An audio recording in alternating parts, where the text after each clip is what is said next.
제15장.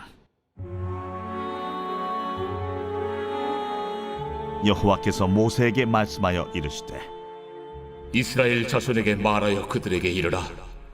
너희는 내가 주어 살게 할 땅에 들어가서 여호와께 화제나 번제나 소원을 갚는 제사나 낙헌제나 정한 절기제의 소나 양을 여호와께 향기롭게 드릴 때에 그러한 헌물을 드리는 자는 고운 가루 10분의 1에 기름 4분의 1 흰을 섞어 여호와께 소제로 드릴 것이며, 번제나 다른 제사로 드리는 제물이 어린 양이면 전제로 포도주 4분의 1 흰을 준비할 것이요, 순양이면 소제로 고운 가루 10분의 2에 기름 3분의 1 흰을 섞어 준비하고, 전제로 포도주 3분의 1 흰을 드려 여호와 앞에 향기롭게 할 것이요, 번제로나 소원을 갚는 제사로나 화목제로 수송아지를 예비하여 여호와께 드릴 때에는 소제로 고운 가루 10분의 3 에바에 기름 반 흰을 섞어 그 수송아지와 함께 드리고, 전제로 포도주 반 흰을 드려 여호와 앞에 향기로운 화제를 삼을지니라. 수송아지나 순양이나 어린 순양이나 어린 염소에는 그 마리수마다 위와 같이 행하되 너희가 준비하는 수요를 따라 각기 수요에 맞게 하라. 누구든지 본토 소생이 여호와께 향기로운 화제를 드릴 때에는 이 법대로 할 것이요, 너희 중에 거류하는 타국인이나 너희 중에 대대로 있는 자나 누구든지 여호와께 향기로운 화제를 드릴 때에는 너희가 하는 대로 그도 그리할 것이라.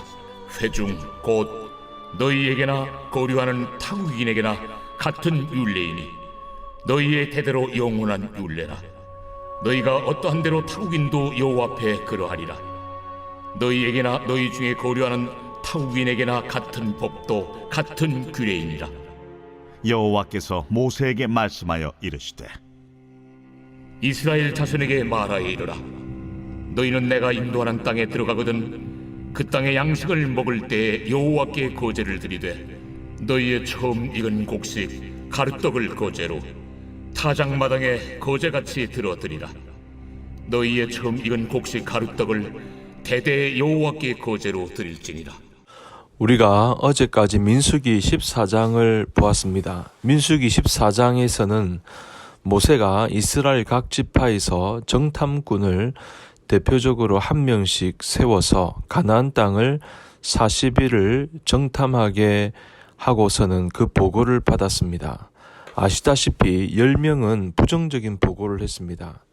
하나님이 젖과 꿀이 흐르는 땅이라고 했는데 그들은 그 땅은 자신을 삼키는 땅이고 그 땅에 사는 사람들이 너무나 기골이 장대하며 우리로선 도무지 차지할 수 없는 그런 땅이라고 했습니다. 그래서 하나님 뭐라고 하십니까? 너희들이 한 말 그대로 내가 그대로 시행하리라.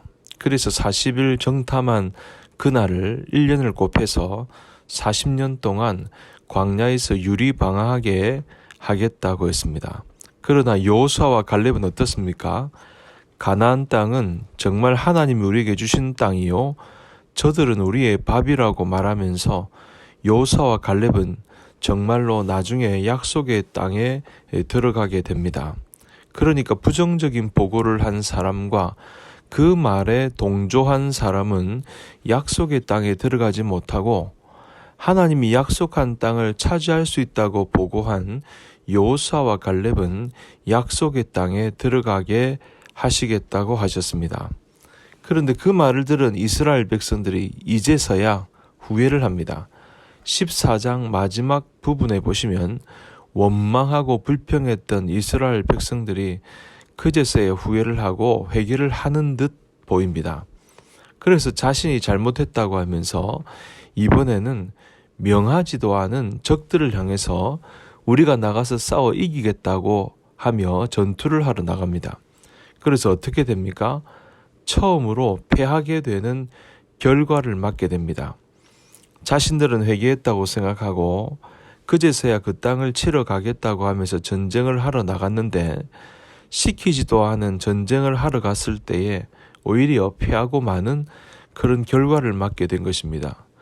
오히려 그것은 진정한 회개도 아니고 말씀에 대한 순종이 아니라 자신들의 고집과 자신들의 생각으로 전투에 나갔다가 패하게 된 것입니다.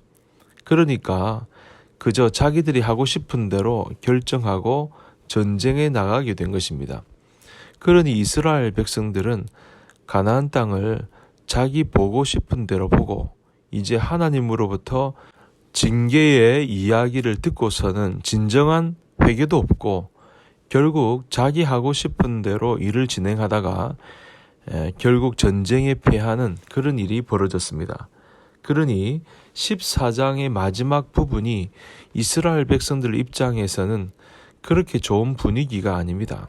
그런데 여러분, 오늘 15장에 보시면 갑자기 뜬금없이 제사법이 나옵니다. 뭔가 좀 성경의 배열이 맞지 않아 보입니다.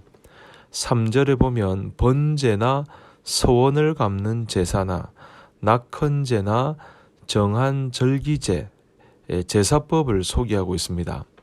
여러분, 왜 제사법을 갑자기 소개하고 있을까요? 백성들 전체의 분위기를 보면 지금 10명의 정탐꾼의 말을 들은 이스라엘 백성들이 전부 원망하고 불평하지 않습니까? 그리고 하나님이 뭐라고 하십니까? 너희들이 말한 그대로 내가 시행하겠다고 했으니 굉장히 분위기가 좋지 않은 상황입니다. 게다가 자기들이 하고 싶은 대로 전쟁에 나갔다가 완전히 패한 상황입니다.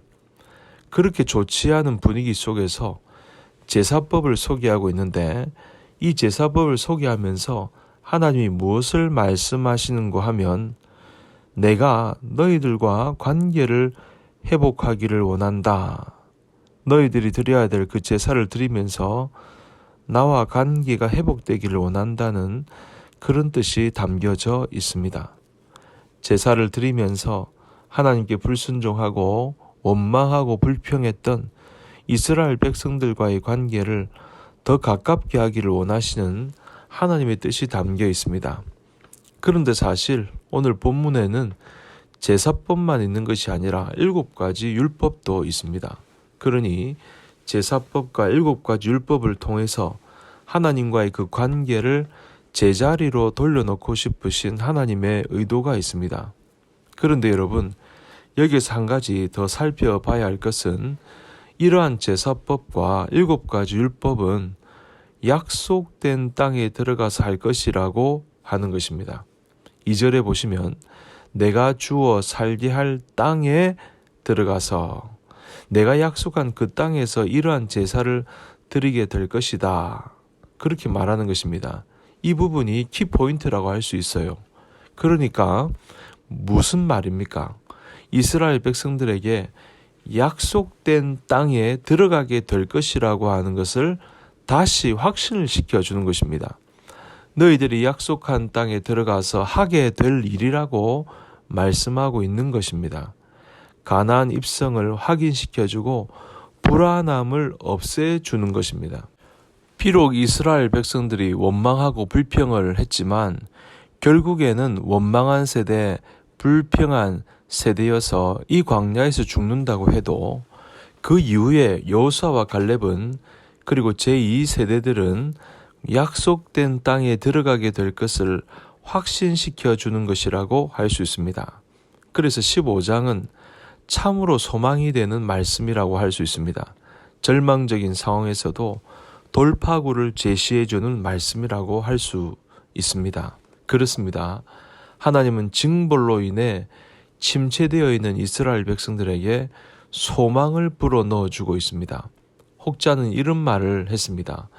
음식 없이는 40일을, 물이 없이는 3일을, 공기가 없이는 약 8분을 견딜 수 있으나 소망이 없으면 단 1초도 살 수 없다고 했습니다.